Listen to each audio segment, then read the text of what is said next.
Assalamualaikum warahmatullahi wabarakatuh. Perkenalkan, saya Rizky Feranda Putra. Untuk UTS Sistem Pakar kali ini, saya akan menganalisis sistem pakar diagnosa penyakit telinga berbasis web menggunakan forward chaining. Ini merupakan salah satu jurnal ilmiah yang saya temukan.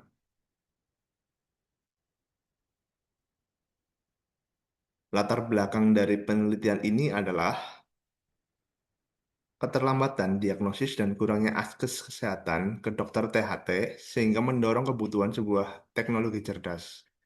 Sehingga penelitian sistem pakar diharapkan untuk hadir sebagai solusi dengan kemampuan merepresentasikan pengetahuan ahli ke dalam sistem komputer. Penelitian ini mengembangkan sebuah sistem pakar berbasis web untuk mendiagnosa penyakit telinga menggunakan metode forward chaining yang berguna memberikan diagnosis dini bagi pasien tanpa harus langsung ke dokter spesialis. Sistem ini menampilkan presentase kemungkinan penyakit berdasarkan gejala yang dipilih. Tujuan penelitian dari jurnal ini adalah membangun sistem pakar berbasis web yang mampu mendiagnosa penyakit telinga menggunakan forward chaining dan menampilkan hasil diagnosis beserta solusinya. Lalu, apa sih sistem pakar? Sistem pakar sendiri merupakan sebuah cabang dari aplikasi Artificial Intelligence atau kita kenal dengan AI. Sistem pakar merupakan sebuah sistem yang menggunakan ilmu pengetahuan yang terekam dalam komputer untuk memecahkan persoalan yang biasanya memerlukan keahlian manusia. Di dalam jurnal ini membahas mengenai penyakit telinga. Penyakit telinga merupakan penyakit yang sering ditemui di masyarakat Indonesia. Telinga merupakan gangguan pendengaran yang dapat disebabkan oleh beberapa faktor dan dapat diderita oleh semua kalangan dan umur. Bahkan sejak lahir sampai lanjut usia, juga banyak ditemui masalah penyakit telinga ini. Lalu apa sih forward chaining itu? Forward chaining merupakan pendekatan penelusuran maju di mana fakta yang didapatkan serta bagian if dari rule if then setelah diawali dengan fakta pertama. Jika proses if telah dikumpulkan serta sesuai akan muncul fakta selanjutnya. Fakta yang siap yang akan dieksekusi menuju rule selanjutnya. Setiap bagian if atau fakta baru diberikan dalam proses saat menuju sebuah kesimpulan, sehingga akan mendapatkan output yang merupakan komponen di dalam database. Ini merupakan tampilan dari sistem pakar mengenai diagnosa penyakit telinga yang ada di jurnal.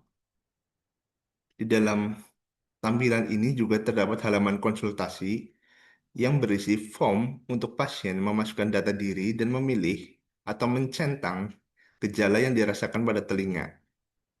Pasien dapat mengklik tombol proses agar sistem dapat menghasilkan diagnosa penyakit telinga sesuai dengan gejala yang dipilih pasien. Ini adalah gambaran konsultasi. Gambaran konsultasi ini juga menampilkan diagnosa berupa presentasi penyakit dan solusi atas penyakit tersebut. Ini adalah hasil konsultasi penyakit dari 5 penyakit di dalam sistem pakar ini. Lalu, kita bisa mendapatkan kesimpulan mengenai kelebihan dari penelitian di jurnal ilmiah ini. Yang pertama, kelebihannya yaitu menggunakan metode forward chaining, di mana metode ini memungkinkan pencocokan gejala dengan aturan secara bertahap dan logis, menghasilkan diagnosis yang lebih akurat dibanding metode lain. Lalu, yang kedua adalah sistem ini berbasis web, di mana sistem ini bisa diakses kapan saja dan di mana saja tanpa harus datang ke fasilitas kesehatan. Yang ketiga adalah alternatif diagnosa sejak dini. sehingga membantu pengguna dalam mendiagnosa penyakit telinga sejak dini tanpa perlu langsung menemui dokter THT, terutama di daerah dengan keterbatasan akses layanan kesehatan. Lalu yang keempat adalah menyediakan solusi setelah diagnosa. Tidak hanya memberikan kemungkinan penyakit, tetapi juga memberikan solusi atau saran penanganan awal sesuai dengan diagnosa. Yang kelima adalah efisiensi waktu dan biaya. Pengguna dapat menghemat waktu dan biaya karena tidak memerlukan pemeriksaan awal secara langsung ke dokter. Lalu kelebihan yang terakhir adalah data berdasarkan wawancara pakar. Data yang diperoleh di dalam sistem pakar ini diperoleh langsung dari dokter spesialis THT sehingga basis aturan dalam sistem lebih terpercaya. Kekurangan dari sistem pakar ini adalah yang pertama adalah tampilan sistem masih sederhana. Antar muka pengguna masih belum didesain secara interaktif atau menarik, yang bisa mempengaruhi pengalaman pengguna terutama bagi masyarakat awam. Cakupan penyakit ini terbatas. Sistem ini hanya mencakup 5 jenis penyakit telinga, padahal dalam praktiknya terdapat jenis penyakit telinga yang banyak dialami oleh masyarakat. Lalu yang ketiga adalah kekurangannya, belum ada validasi medis yang mendalam. Maksudnya, sistem belum diuji coba secara langsung oleh dokter spesialis, sehingga akurasinya masih belum perlu diuji lebih mendalam. Lalu yang keempat adalah tidak mencakup rekomendasi lanjutan. Meskipun sistem memberikan solusi awal, tidak ada rekomendasi lanjutan yang bersifat dinamis. Misalnya, kapan sih kita harus pergi ke dokter atau gejala yang berbahaya atau tidak atas penyakit yang diderita. Yang terakhir adalah tidak adanya fitur update basis pengetahuan. Sistem belum dirancang untuk dapat memperbaharui atau belajar dari data baru, sehingga tidak bisa menyesuaikan diri dengan perkembangan medis atau kasus baru. Terima kasih atas waktunya. Sekian. Wassalamualaikum warahmatullahi wabarakatuh.